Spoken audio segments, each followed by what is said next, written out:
Bonsoir à tous, bonsoir chers passionnés de la cuniculture. Si vous ne me connaissez pas, moi c'est Fédéral Aurel Lédégbé, un passionné, un spécialiste en cuniculture.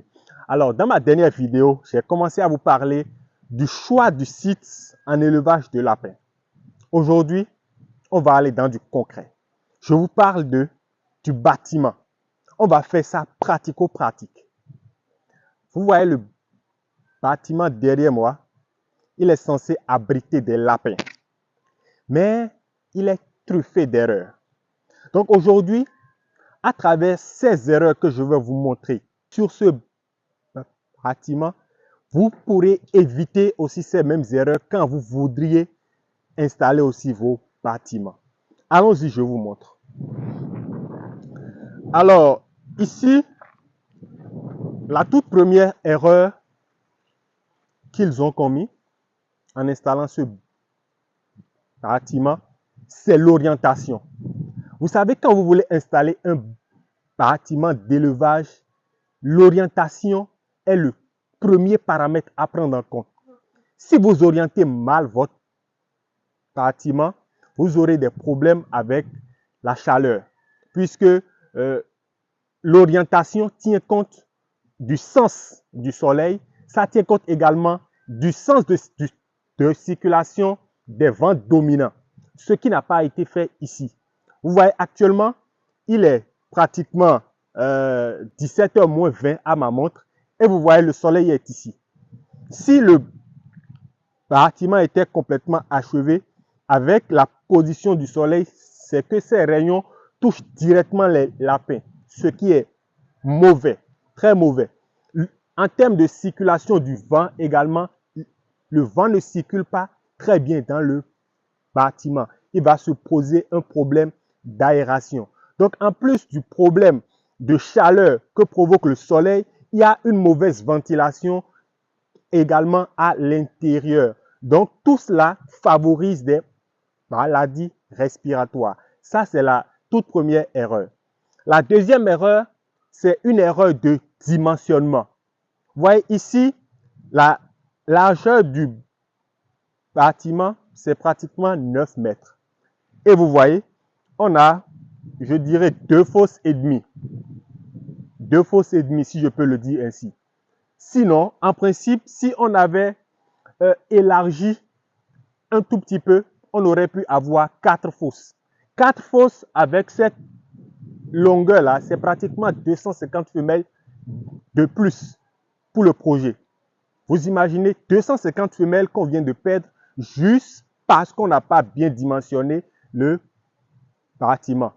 Soit, si on voulait mettre 3 fosses, on n'a pas besoin de 9 mètres de large pour installer ces 3 rangées de cages. Vous voyez, donc on a plus d'espace en termes de largeur et moins de place pour les femelles reproductrices. Vous voyez. La troisième erreur qu'ils ont fait autant pour moi, vous voyez tous ces poteaux qui sont alignés. Il y en a près d'une vingtaine ou bien je ne sais pas combien. Et vous voyez, ça a pris l'espace d'une rangée. Et c'est des fosses qui sont en train de construire comme ça pour y installer des cages.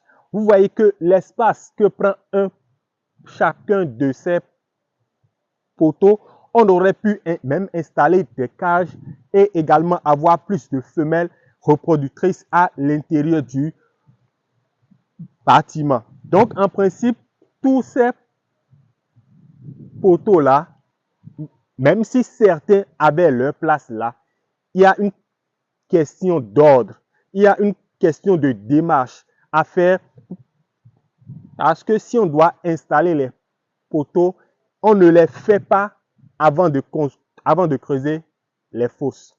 Vous voyez? Et également, si on va un peu plus loin, vous allez voir des bâtiments qui sont installés de ce côté et qui ne devraient pas l'être en fait.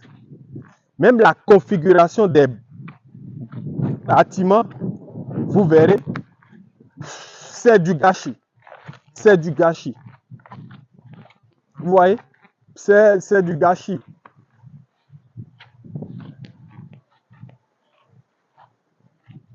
c'est tout simplement, c'est un vrai gâchis. Vous voyez, c'est un vrai gâchis. On aurait pu, et ça c'est vraiment de l'argent que le promoteur perd dans tout ça. Vous imaginez, la quatrième erreur, et ça c'est l'erreur la plus grande, a été de n'avoir pas pris l'avis d'un spécialiste avant de construire ce bâtiment. Même si on estime que consulter un spécialiste reviendrait un peu plus cher, imaginez combien a été dépensé pour couler tous ces poteaux à l'intérieur. Un spécialiste ne prendrait pas autant avant de bien dimensionner, de bien donner les bonnes orientations pour pouvoir construire correctement ce bâtiment-là. Donc, le savoir même est coûteux. Si vous ne voulez pas faire appel à un spécialiste, vous allez dépenser plus d'argent que vous ne devrez en tout cas. Donc, ça, c'est aujourd'hui, on parle de bâtiment. J'espère que vous avez pu tirer un petit enseignement de ça pour pouvoir, si éventuellement vous voulez construire votre propre bâtiment. Donc, on va s'en arrêter là pour aujourd'hui et on va se dire à très bientôt pour une autre vidéo. Merci. Ciao, ciao.